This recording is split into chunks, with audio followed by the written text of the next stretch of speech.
Hello all of you, good morning.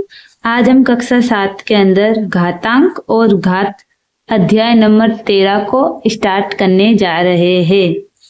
ठीक है guys, इस प्रश्नावली 13.1 के आज हम उदाहरण करेंगे, फिर अगले वीडियो में 13.1 प्रश्नावली को पूरा सॉल्व करेंगे। तो देखो इसमें पहला उदाहरण क्या है, 256 को 2 की घात के रूप में व्यक्त कीजिए। इसे हम 2 की घात के रूप में व्यक्त करना है।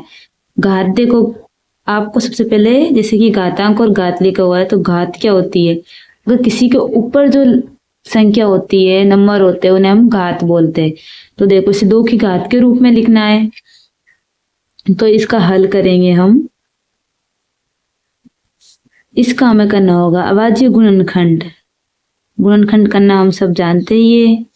देखो इसके अंदर सबसे पहले छोटी संख्या से गुणनखंड करते हैं, तो 1 से कर सकते हैं, पर 1 से वही संख्या आएगी, इसलिए अपन किससे करेंगे, 2 से। 2 से नहीं होता फिर 3 से, 3 से नहीं होता फिर 4 से। और लिखा भी गया है 2 की घात के रूप में लिखना है, तो ये किससे होगा, 2 से। अब देखो 2 से इसका गुणनखंड करने से मतलब क्या है, 2 में इसका भाग देना। आप साइड में भाग देकर भी देख सकते हो। तो देखो 2 एकम 2, 2 दूनी 4 होता है, 4 आएगा, फिर 4 में से 5 जाएगा तो 1, और 4 अट्ठे क्या होता है, 16। ठीक है, तो ये गुणनखंड करना आपको आना ही चाहिए। ओके, सिंपल सा देखो गाइस, मैं यहाँ पे बता देती हूँ पहली बार आपको, क्योंकि फर्स्ट पर्सन है इसलिए 256 है। इसमें हम क्या करेंगे, 2 एकम 2, 1 वर्ग में कितना आएगा, 2, 2 में से 2 गया 0, 2 दूनी, ये देखो 5 उतारेंगे, 2 दूनी क्या होता है 4, 2 तिया 6 हो जाता है ज्यादा, इसलिए अपने 4 ही लिया। ठीक है, अब 5 में से 4 गए तो बचा 1, फिर उतारेंगे अगली संख्या 6, यानी कि कितना हो गया 16, तो 2 अट्ठी क्या होता है 16। तो ये इस तरीके से हमने क्या किया, गुणनखंड किया। आपको गुणनखंड करना आना ही चाहिए। ओके, अब देखो फिर से 2 में 2 छिक्के कितना होता है 12, 2 चौकू 8, 2 तिया का होता है 6, 2 दूनी 4, 2 एकम 2, 2 छिक्के 12, 2 अट्ठे 16, 2 चौकू 8, 2 दूनी 4 और 2 एकम 2। ठीक है, अगर गाइज आपको गुणनखंड में कोई दिक्कत हो तो आप कमेंट में जरूर बताना, इसके लिए अलग से वीडियो बना देंगे। ठीक है, वैसे हमने ये गुणनखंड किया। अब देखो 2 की घात के रूप में लिखने का बोला था, तो 2 कितनी बार में है, हम लिख देते हैं 2, 1 2 3 4 5 6 7 8।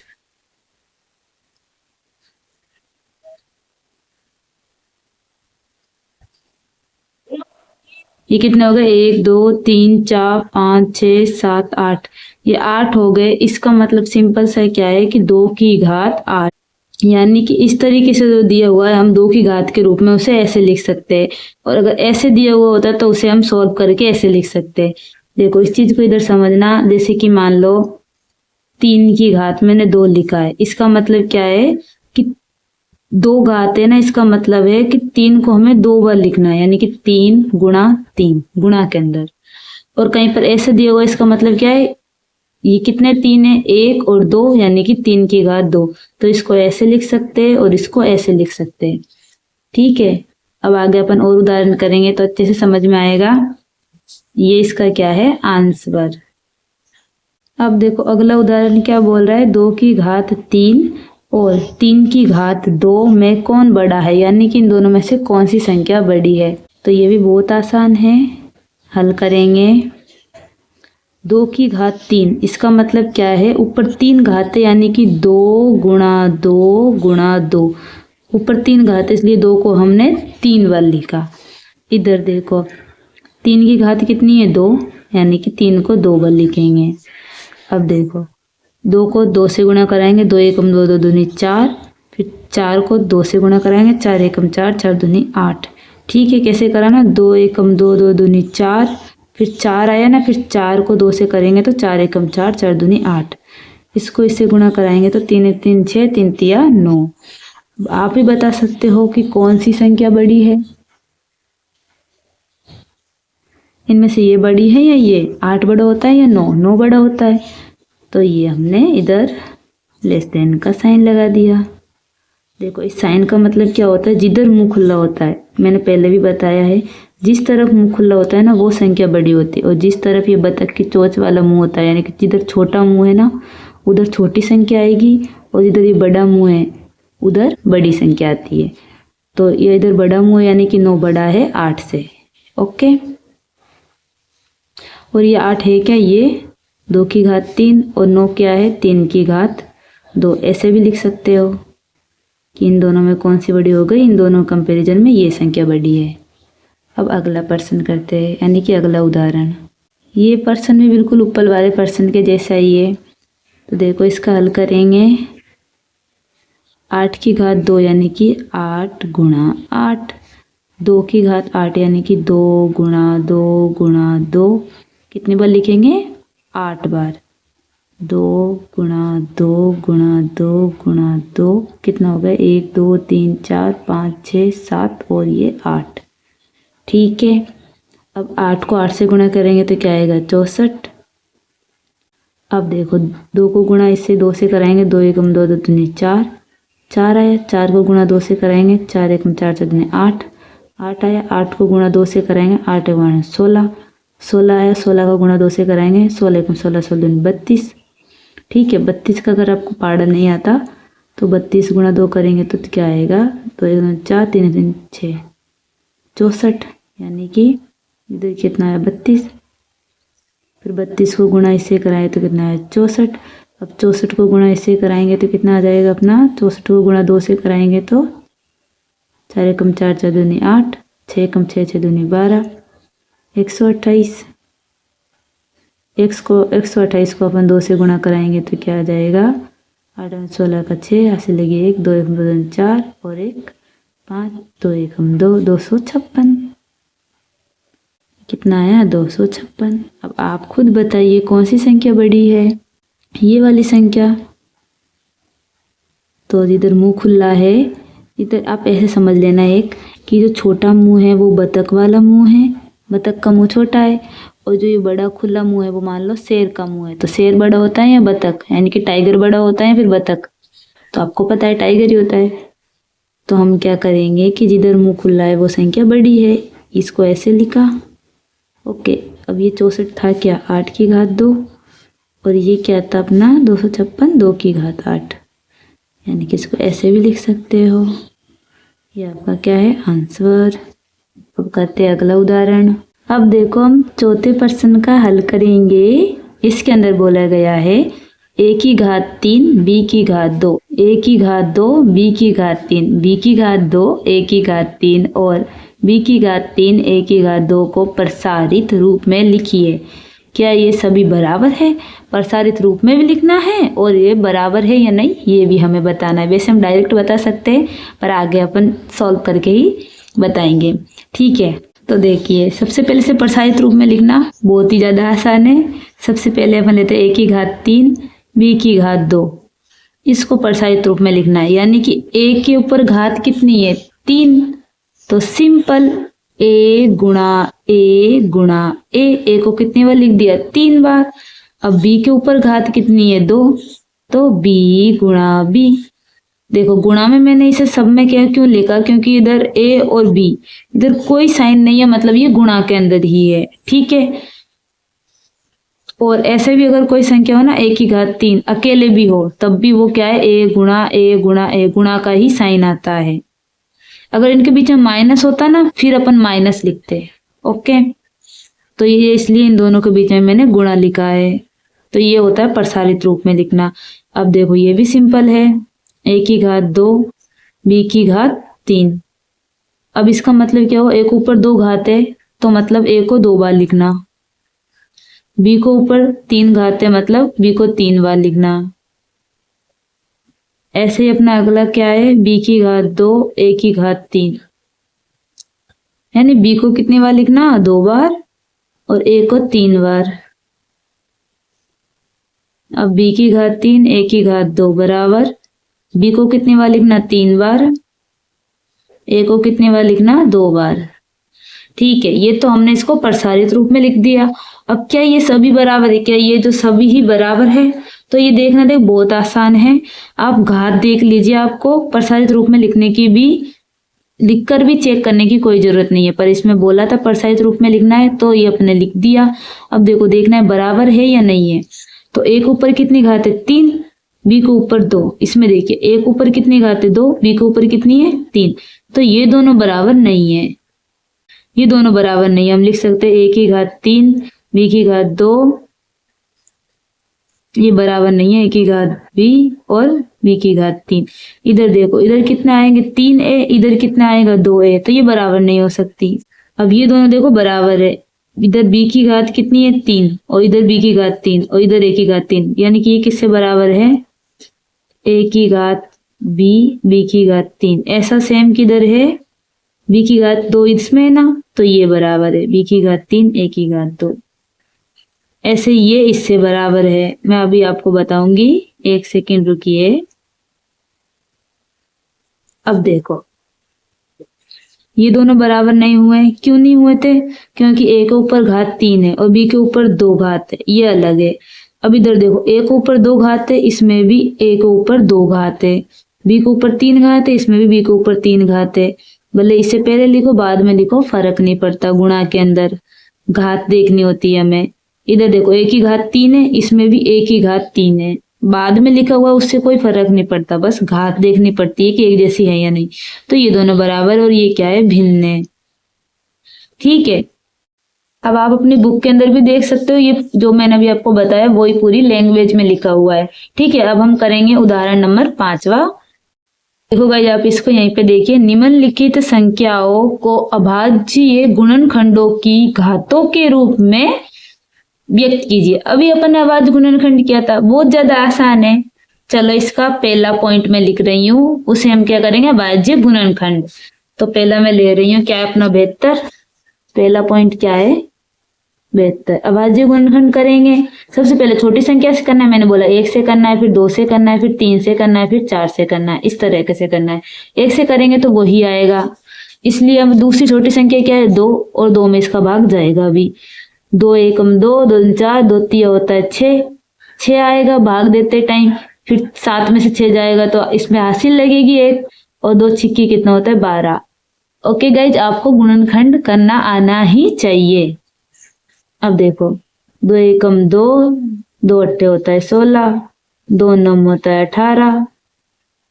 अब 2 में तो जाएगा नहीं, इसलिए 3 में देंगे, क्योंकि अगली संख्या क्या है 3, 3 6 3 3 9, फिर 3 एकम 3, 1 आ जाता है वहां पर, ये अपना रुक जाता है, ठीक है।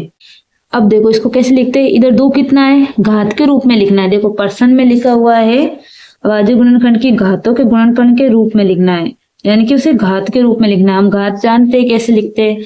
अब देखो इसमें कितना है 1 2 3, इसे हम डायरेक्ट लिख सकते हैं 2 की घात 3 और 1 और 2 और 3 की घात 2। ओके, अब हम करेंगे ऐसे ही दूसरे पॉइंट को, इसका भी हम अभाज्य गुणनखंड करेंगे। 2 एकम 2, 2 दूनी कितना होगा बोलो 4, फिर 2 एकम 2, 2 छिक्के 12, 2 एकम 2, अब 1 में भाग नहीं जाता इसलिए 0, 2 सत्ते 14, 2 अट्ठे 16, ठीक है। इसमें मैंने क्या क्या भाग ही दे रही हूँ गाइज, ओके। अब 2 पंजे कितना होता है 10, 2 चौकू 8, 2 दूनी कितना होता है 4, 2 सत्ते 14। फिर से बोलूंगी गाइज, अगर आपको अभाज्य गुणनखंड समझ में नहीं आ रहा तो आप चाहो तो कमेंट करके बता देना, इस पे कैसे करते हैं वो मैं आपको और अच्छे से बता दूंगी। अभी आप देखिए, अब इसमें 2 का भाग नहीं जाएगा इसलिए हम 3 में लेंगे, 3 9 कितना होता है 27, और आपको पार्ले भी 20 तक याद, कम से कम 20 तक याद होने चाहिए। 2 3 6 3 तिया का 9, फिर 3 एकम 3। अब देखो ये 2 कितनी बार है 1 2 3 4, 3 कितनी बार है 1 2 3, यानी कि 3 को 3 बार, ठीक है। ये आपका आंसर। ऐसे हम करेंगे तीसरा पॉइंट।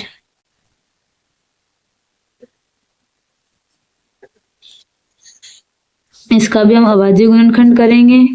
2 पंजे होता है 10, 0 0, 2 दूनी होता है 4, 2 पंजे होता है 10 0, दो एकम दो, दो दूनी चार, दो पंजे 10।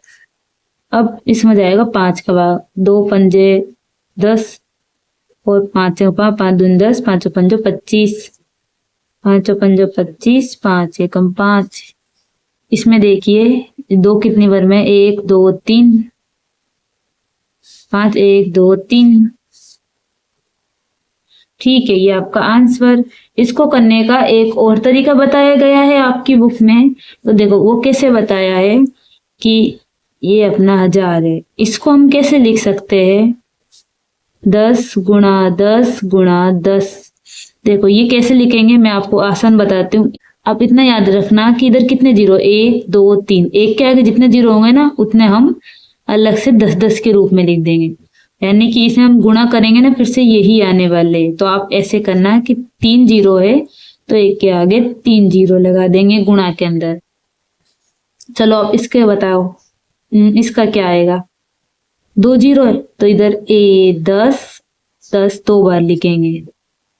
ठीक है, इनको देखो गुणा कराएंगे ना तब अपना यही आएगा। आप चाहो तो करा के देख लीजिए। ठीक है, ये रफ्ता ऐसे लिख दिया। अब देखो इसने क्या किया, 10 10 का गुणनखंड क्या होगा, आप 10 का गुणनखंड करके देखोगे तो 2 पंजे 10, 5 एकम 5। 10 का गुणनखंड क्या आता है, 2 गुणा 5। 2 गुणा 5 करते हैं ना तो हमें क्या आ जाता है, 10 आ जाता है। तो ऐसे इसने इसको भी लिख दिया क्या, 2 गुणा 5, और इसको मैं लिख सकती हूँ 2 गुणा में 5, क्योंकि देखो 5 एकम 5, 5 दूनी 10। तो ऐसे लिखा। अब क्या किया, अब तो ये अपना सोल्व हो गया बस। 2 कितनी बार में है, इधर देखो 2 गुणा 2 गुणा 2 गुणा 5 गुणा 2 गुणा 5, यही तो करना था। कितना है, 1 2 3, 2 के ऊपर 3 घात, 1 2 3। ठीक है, तो ये भी वही आंसर है सेम, और ये भी वही आंसर है। आप चाहो जिससे कर सकते हो, पर देखो जब अपने 0 0 संख्या हो ना तब इससे करने में आसानी होती है। ये आपको दिख रहा है सिंपली, तो आपको जो पसंद हो आप उससे करो, और या फिर क्वेश्चन में जो लिखा हुआ हो उस विधि से करो। दोनों विधि ही राइट है। अब करेंगे चौथा पॉइंट।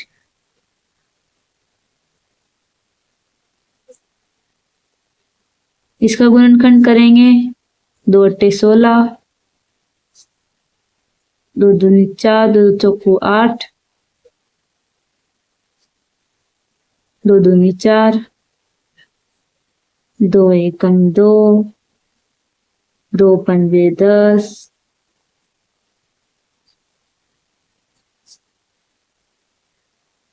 2 दूनी 4, 2 पंजे 10, 2 एकम 2, 5 कितना आया, 1। देखो ये कितना आएगा, इसके नीचे आ जाएगा 1। तो 5 कितनी बार आया, 1 2 3। 5 कितना है, 3। 2 कितना है, 1 2 3 4 5 6 7।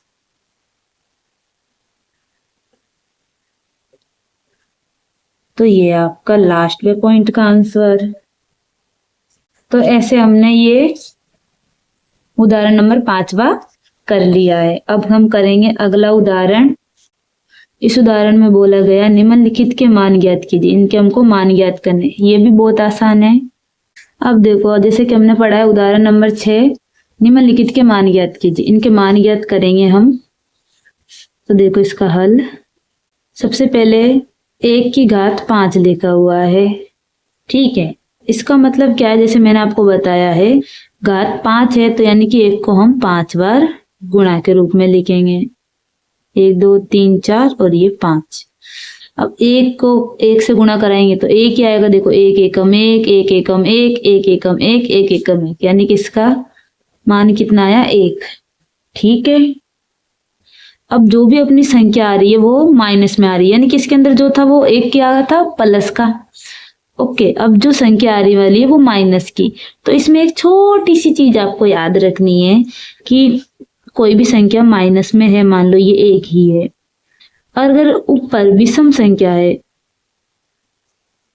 तो यानी कि विषम संख्या से मतलब क्या है, घात अगर विषम संख्या हो तो वो माइनस का ही आपका आंसर आएगा, जो भी आंसर आएगा। जैसे कि इधर 1 आंसर आया ना, अगर ऊपर विषम संख्या होगी जब ये माइनस होगा तब तो आएगा माइनस। नहीं समझ में आ रहा ना, आ जाएगा। देखो, और देखो माइनस का 1 है, अगर ऊपर सम संख्या हुई तो आएगा प्लस का। तो ये मैंने क्या समझाया, ये इस तरीके से समझिए। पहले तो विषम संख्या कौन सी होती है और सम क्या होता है, तो मैं आपको बता दूं। सम, दो की टेबल बोलो, यानी कि 2 एकम 2, 2 दूनी 4, 2 तिया 6, 2 चौकू 8, तो ये होगी हमारी सम। और जो इनके अलावा बची, यानी कि इनके अलावा क्या बचा अपना विषम, क्या हो जाएगा, 2 के बाद में 3, 4 के बाद में 5, 6 तो ये सम है, 6 के बाद में आता है 7, 8 के बाद में आता है 9, यानी कि जो इनके अलावा है वो क्या है, विषम। तो जब भी हमारे माइनस का नंबर हो और ऊपर अगर विषम संख्या हो तो माइनस का आंसर आएगा, और अंदर माइनस है, ऊपर अगर सम संख्या हो तो प्लस का आंसर आएगा। अगर ये बिल्कुल भी नहीं समझ में आया तो अब देखो अपन पर्सन के साथ समझते हैं। ये माइनस का 3, ठीक है, इसका मतलब क्या होता है, यानी कि घात 3 है, यानी कि इसको हम 3 बार लिखेंगे। माइनस का है तो इस तरह से कोष्टक लगा के माइनस का 1 गुणा माइनस का 1 बराबर 1 को 1 से गुणा करेंगे 1 आता है, फिर 1 को 1 से गुणा करेंगे 1 आता है, यानी कि 1। अब ये 1 आया जो किसका आएगा, माइनस का, क्योंकि ऊपर क्या है, विषम संख्या। ये देखो 3 क्या होती है, विषम संख्या, तो इसलिए ये किसका आएगा, माइनस का उत्तर। तो ये था मेरे कहने का मतलब। अब देखो माइनस का 1, ऊपर है 4, हम घात देखकर ही बता सकते हैं। अब इधर क्या है, सम संख्या है ना ऊपर, तो यानी कि प्लस का आएगा। इसका मतलब क्या है, 1 गुणा 1 गुणा 1 गुणा 1, यानी कि 4 है तो इसको 4 बार लिखना, और 1 को 1 से गुणा करेंगे, फिर 1 को 1 से गुणा करेंगे, 1 को 1 से गुणा करेंगे तो 1 ही आएगा। और किसका आएगा इस टाइम, प्लस का, क्योंकि ऊपर सम संख्या है 4, ठीक है, ये 4 है। ओके, अगला माइनस का 10 की घात 3। अब देखो घात 3 आपको प्लस किस पता है ना, किसका आंसर आएगा, माइनस का आएगा। और देखो मतलब इसका क्या है, 10 गुणा माइनस का 10 गुणा माइनस का 10, 10 को 3 बार लिखा, 10 को 10 से गुणा करेंगे, 10 को 10 से गुणा करेंगे, ये अपना आ जाएगा 1000, ठीक है। और आप डायरेक्ट भी लिख सकते हो, ऊपर घात 3 है ना, तो यानी कि 3 जीरो लगा देना 1 के पीछे। ओके, अब देखो लास्ट है, इसके अंदर भी इसका मतलब क्या है, 5 को हम 4 बार लिखेंगे, माइनस का 5, माइनस का 5 और माइनस का 5 गुणा में, ठीक है। एंड अब देखो 5 5 25, 5 5 25, ये कितना हो जाएगा अपना 725। देखो 5 को 5 से गुणा कराएंगे 25 आएगा, फिर 25 को 5 से गुणा कराएंगे 125 आ जाएगा, फिर 125 को 5 से गुणा कराएंगे तो 725 आ जाएगा। अब बताओ ये माइनस का आएगा या प्लस का, क्योंकि ऊपर सम संख्या है तो ये आएगा प्लस का। तो ये सब आपके आंसर। आई होप आपको ये वीडियो समझ में आया होगा। Thanks for watching. मिलते हैं प्रश्नावली 13.1 के साथ।